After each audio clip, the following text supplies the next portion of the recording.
chemical equilibrium exercise 4b, linked comprehension type question. Let's check out paragraph 1. हमारे पास ammonium hydrogen sulphide दिया हुआ है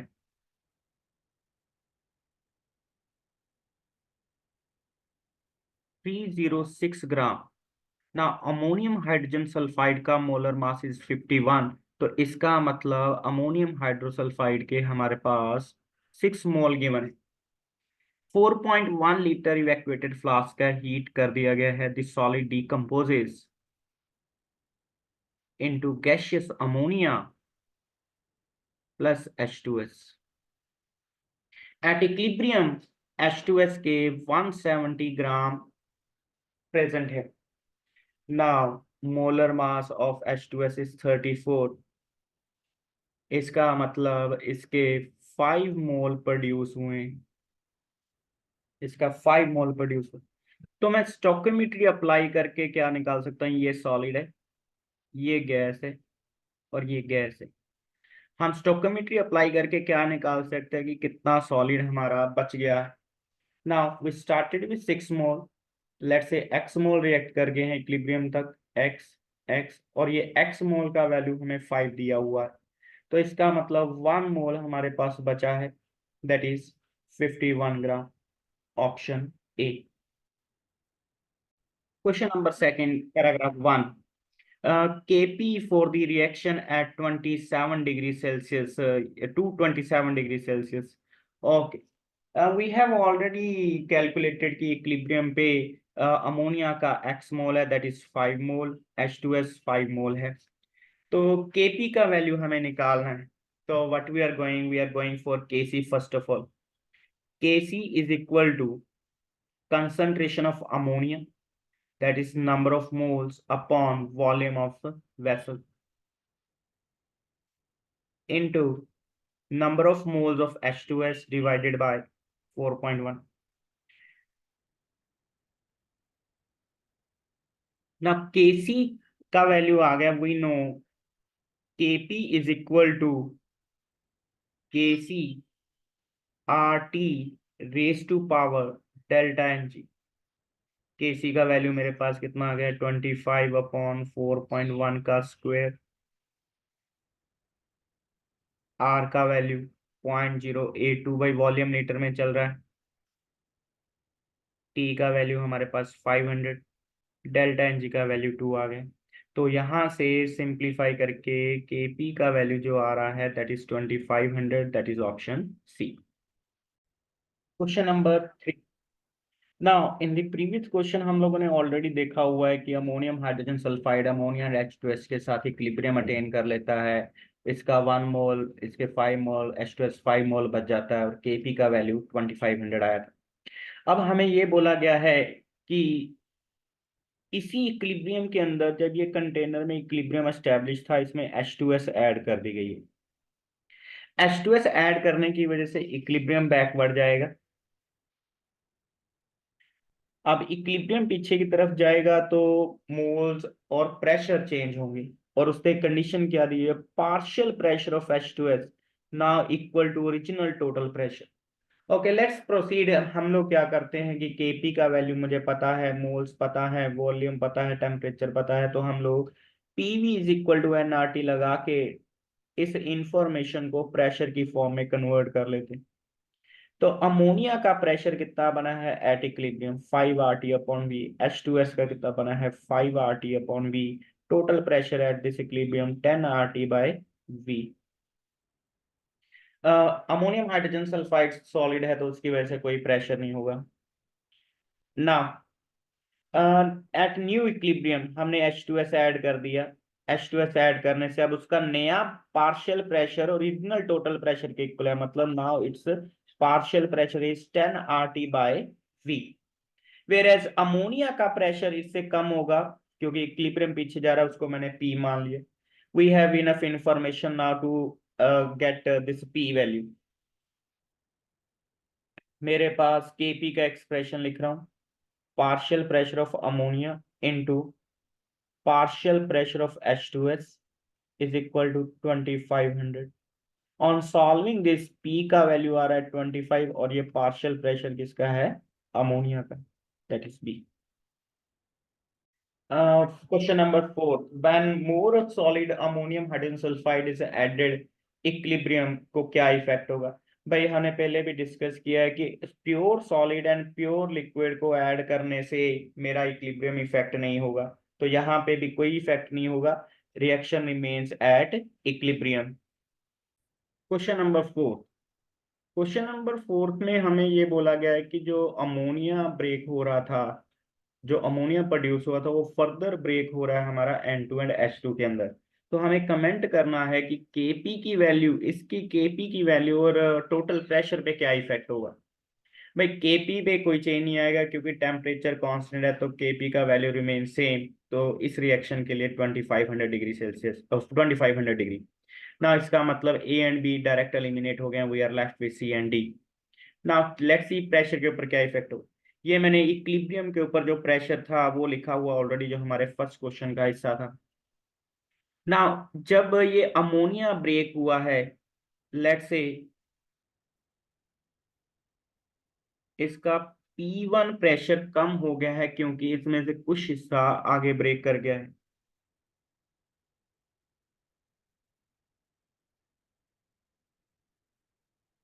ये कितना बना है, -P1। नाउ इक्विलिब्रियम थोड़ा सा फॉरवर्ड की तरफ शिफ्ट होगा क्योंकि ये अमोनिया का अमाउंट कम हुआ, लेट से P2 थोड़ा सा और बन गया, तो ये भी P2 बनेगा। ना let's check out total pressure कितना हुआ है।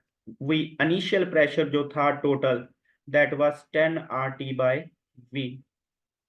ना अमोनिया का प्रेशर जोड़ रहा हूँ, new pressure ammonia 5 RT/V -P1 + P2।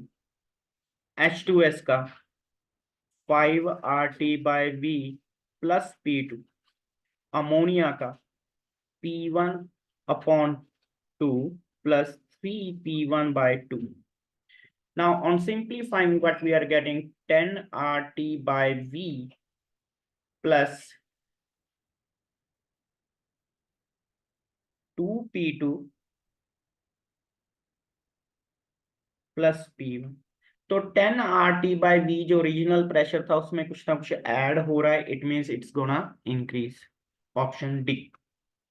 Paragraph 2, paragraph 2 is based on Le Chatelier's principle, कि वो बोल रहा है कि अगर हम लोग कोई सिस्टम अगर इक्विलिब्रियम में है और उसको स्ट्रेस प्रोड्यूस करते हैं या उसको चेंज करने की कोशिश करते हैं, तो सिस्टम उस चेंज को अपोज करता है और उसके ऑपोजिट वर्क करके, ऑपोजिट तरीके से काम करके इक्विलिब्रियम वापस रिस्टोर करवाता है। Now let's see question based on this paragraph. in ice water system, favorable condition, okay, ice plus heat मतलब it is endothermic process, delta H का वैल्यू क्या आ रहा है, पॉजिटिव आ रहा है, यहाँ पे गैसेस इन्वॉल्व नहीं है। और लेट्स सी ऑप्शन देखते हैं, लो टेम्परेचर। ना भाई लो टेम्परेचर के ऊपर नहीं होगा, मतलब अगर टेम्परेचर कम है तो इक्विलिब्रियम बैकवर्ड की तरफ रहेगा, मतलब मेरा H2O आइस की फॉर्म में रहेगा, तो ये फॉरवर्ड को फेवर नहीं कर रहा। बी वॉल्यूम, वॉल्यूम का कोई इफेक्ट नहीं होगा इसके अंदर। High pressure, yes, high pressure will favour ice to water. हमें पता है जो आइस है it has open cage like structure, तो वाटर मॉलिक्यूल दूर दूर है। जब मैं प्रेशर अप्लाई करता हूं तो वाटर मॉलिक्यूल पास पास आ गए तो वो किस में कन्वर्ट होता है, लिक्विड स्टेट में। तो हाई प्रेशर मेरा करेक्ट ऑप्शन। क्वेश्चन नंबर 7, हमें रिएक्शन दे रखी है और इक्विलिब्रियम पे उसके नंबर कंसंट्रेशन दी हुई है, molar. Calculate the number of moles of P which should be added to increase the concentration of S2 5। Okay, initially मेरे पास इसके 2 मोल, 3 मोल, 3 मोल, 4 मोल, ये इक्विलिब्रियम पे। आप मोल की टर्म में ले लो चाहे इसको मोलैरिटी की टर्म में, फर्क नहीं पड़ेगा क्योंकि वॉल्यूम हमारा कट ही जाएगा ऊपर नीचे।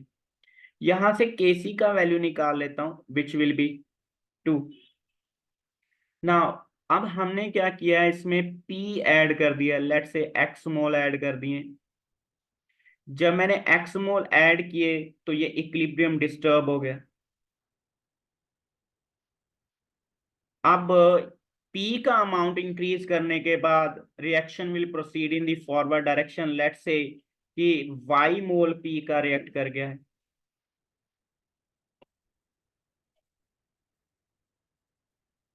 नाउ इक्विलिब्रियम रिस्टोर हो गया। यहाँ पे दो इक्वेशन चाहिए, दो वेरिएबल है, तो हम लोग देख पा रहे हैं कि वी हैव इनफ डाटा कि यहाँ पे s की जो वैल्यू है दैट इज 4 + y 5 दिया हो, तो y का वैल्यू क्या आ गया है 1 4।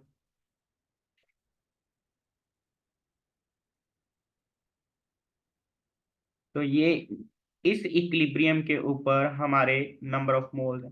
Kc का वैल्यू 2 दे रखा है, यहाँ पे पुट कर रहा हूँ भाई।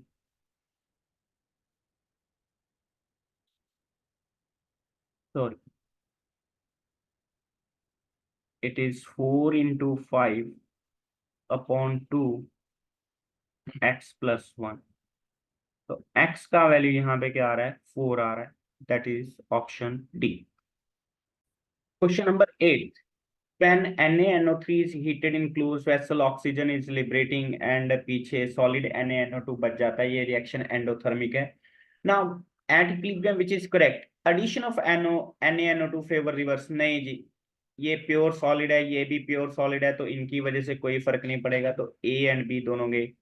Increasing temperature favours forward, yes it is endothermic reaction, temperature बढ़ाएंगे रिएक्शन फॉरवर्ड जाएगी, option C. Increasing pressure favours reverse reaction, yes अगर मैं ऑक्सीजन का पार्शियल प्रेशर जहां प्रेशर बढ़ा देता हूं तो रिएक्शन पीछे की तरफ जाएगी, तो ऑप्शन डी एंड सी।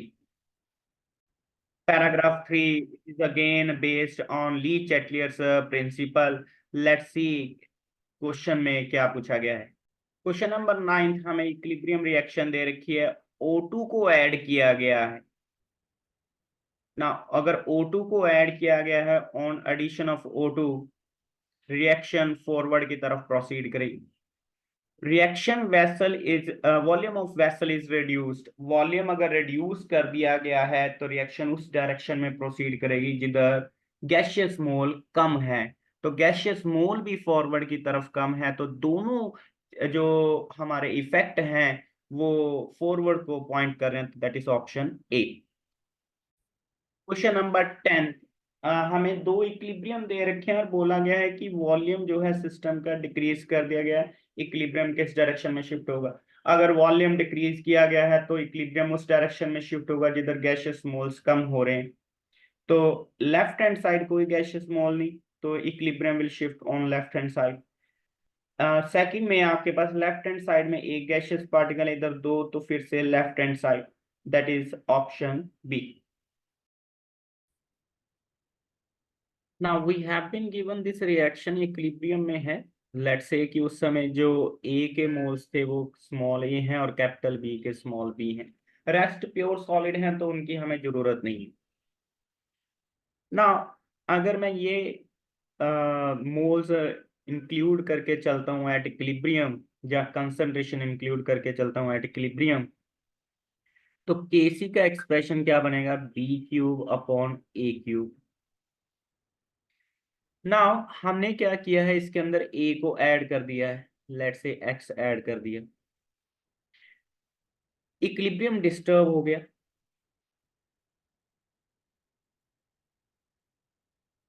अब ये रिएक्शन इक्विलिब्रियम अटेन करने के लिए फॉरवर्ड की तरफ जाएगी। फॉरवर्ड की तरफ जाते समय लेट से इसके वाई मोल्स कम हो गया और इसके कितने बन गए हैं 3y/2। नाउ अनदर हमें कंडीशन क्या दी हुई है कि the steady pressure of A becomes 2.82 times of the previous pressure। Okay, हमें पता है PV is equal to nRT है, VT कांस्टेंट है, तो इसका मतलब P directly proportional to N है। तो P1/P2 is equal to N1/N2। P1 कितना है हमारे पास, लेट्स से P2 कितना है 2.828 P। तो वहां से मेरे पास N2 का जो वैल्यू आ गया है इट इज 2.828 N1। तो मतलब जितना भी मोल्स पहले था ए का उसका 2.828 टाइम्स हो गया। इट मीन्स ये पूरी वैल्यू 2.828 ए के इक्वल है। हम लोग ये b +3y/2 को भी क्या मान लेते हैं b dash. Let's proceed to the next step. यहां से केसी का एक्सप्रेशन लिख लेते हैं। केसी का एक्सप्रेशन क्या आएगा, बी डैश का क्यूब अपॉन 2.828 इंटू ए का स्क्वेयर। और ये पूरी वैल्यू किसके इक्वल है, बी क्यूब अपॉन ए क्यूब के, सॉरी ए स्क्वेयर है यहाँ पे, इट शुड बी स्क्वेयर।